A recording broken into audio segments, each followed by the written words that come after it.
Շնորհակալ եմ, պարոն Ալեքսանյան, պետք է նշեմ, որ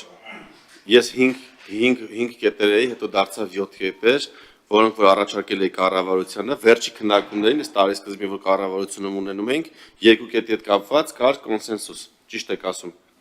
եւ այս սրա հետ կապված, որպեսզի քրեականացնենք խուսափելը փորձաքննությունից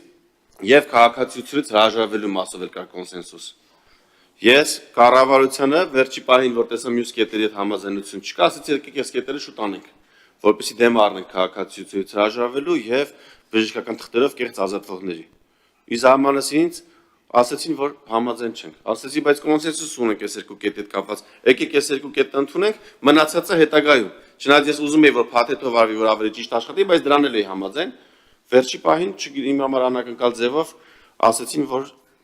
ժամանակավրեպ է։ Ու ստեղ ֆինանսական լուրջ խնդիր է այսի, այսինքն ոչ թե մենք մենակ զորակոչ չենք կորցնում։ Հիմա տեսեք, մի զինծառայողը, որ մենք ասում ենք, այսօր օրենքը կա, չէ, որ over ծառայությունից խուսափել է, կարող է 15 միլիոն վճարի ծառայության դիմաց ու ազատվի քրեական պատասխանատվությունից։ Նույնը ուզում էի սահմանել նաև այս դեպքում քաղաքացիությունից հրաժարվողների համար դնենք 15 միլիոն դրամ, ու տեսեք ինչ թիվ է, պարոն Ալեքսանյան, ստացվում։ 2800 հրաժարված տղեն, եթե 15 միլիոն վճարեն, 42 միլիարդ գումար է։ Այսինքն մենք ենթադրաբար կորցրել ենք կամ 2800 զինվոր կամ համարժեք 42 միլիարդ գումար։ Այսինքն սրա հետաձգումը ամեն ամիս, ամեն տարի մեր համար 42 միլիարդ դրամի վնաս է։ Սրանով է պայմանավորված, որ խնդրում եմ հենց գումարվի հաջորդ խորհրդարանը, հենց սկզբից ովքեր կլինեն այս հանձնաժողովում կամ մյուս հանձնաժողովներում, նոր պատգամավորներին եմ ասում, հաջորդ խորհրդարանի նոր պատգամավորներ, խնդրում եմ ձեզ, կլինեք իշխանական թե ընդդիմադիր, կապ չունի, բոլորդ պիտի ծառայեք մեր պետության շահերի համար։ Ու այս խորհրդարանի ամենամեծ խնդիրներից մեկը այն եղել, որ մենք ընդդիմություն չենք ունեցել։ Այսօր էլ ընդդիմությունը նստած չի։ Ու այս խնդիրները պիտի ընդդիմությունը բարձրացներ, որ իշխանությունը ավելի ձիգ աշխատեր, իշխանությունը իմանար, որ ընդդիմությունը սրա մասին խոսալու է, ու սկսեր ավելի լավ աշխատել ու դրանից կշահեր մեր ժողովուրդը։ Ես հիմա 10 բան գտնում եմ ասելու, 10-ից մեկն եմ ասում, այն 9 չեմ ասում, հաշվի առնելով, որ իշխանական խմբակցության падգամավոր եմ, բայց կապ չունի, իշխանական խմբակցության падգամավորներին եմ ասում, խնդիրները կբարձրացնեք։ 42 միլիարդի բանը, որ ասում եմ, պարոն Ալեքսանյան, պարոն Քոչարյան, հեսա ավարտում եմ, օրինակ ինձ այսօր գրել են, Մեղրի զինծառայողներից մեկի մայրը գրել է, մայրը կամ հայրը առանց զինծառայողի անունը նշելու, խնդրել է ասել հետևյալը. շատ շոկ է, տղաները շաբաթը մեկ են լողանում,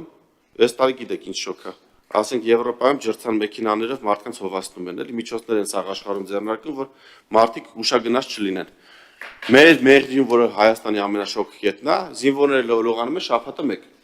Հիմա պանեին խնդրում եմ 24 թվականից, խնդրում եմ համատենալուց Մեռնեմ ջանի, նախարար ջան, շտաբի պետ ջան,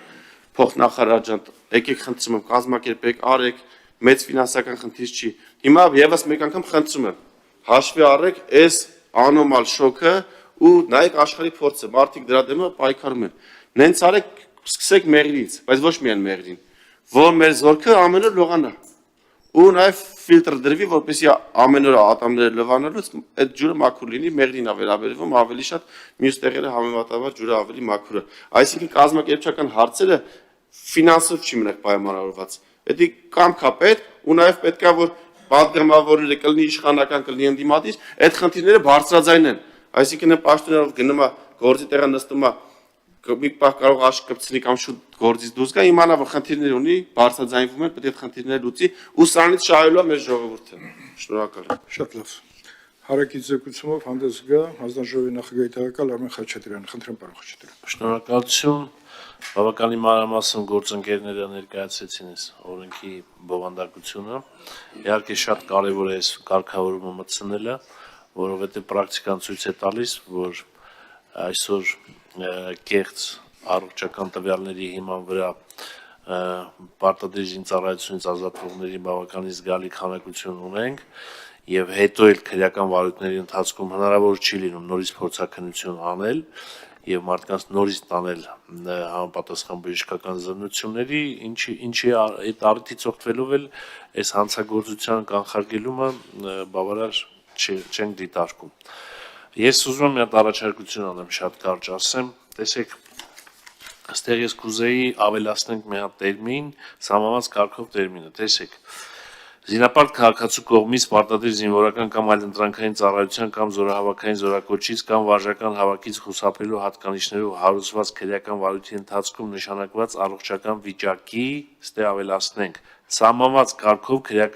հետազոտության կամ փորձաքննության անցնելուց հրաժարվելը։ Այս սահմանված կարգը շատ կարևոր է։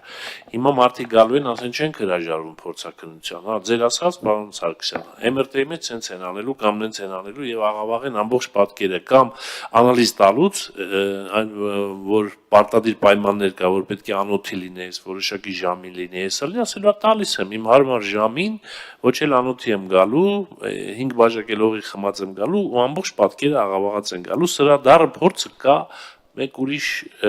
ասենք, սթափության վիճակի զննություն հասնելուց խուսափելը այն ժամանակ այս խնդիրն եղավ, հետո ավելացրեցինք սահմանված կարգ, այսինքն բժշկական պրոտոկոլներ կան, թե որ անալիզը փորձաքննությունը ինչ սահմանված կարգ ունի եւ խնդրում եմ սահմանապայման ներառենք, շնորհակալություն եւ իհարկե անհրաժեշտ է կողմ քվեարկել նախագծի։ Ես կարծում եմ սա առաջարկ էր, որը դուք պետք է որոշեք, ներառում եք եւ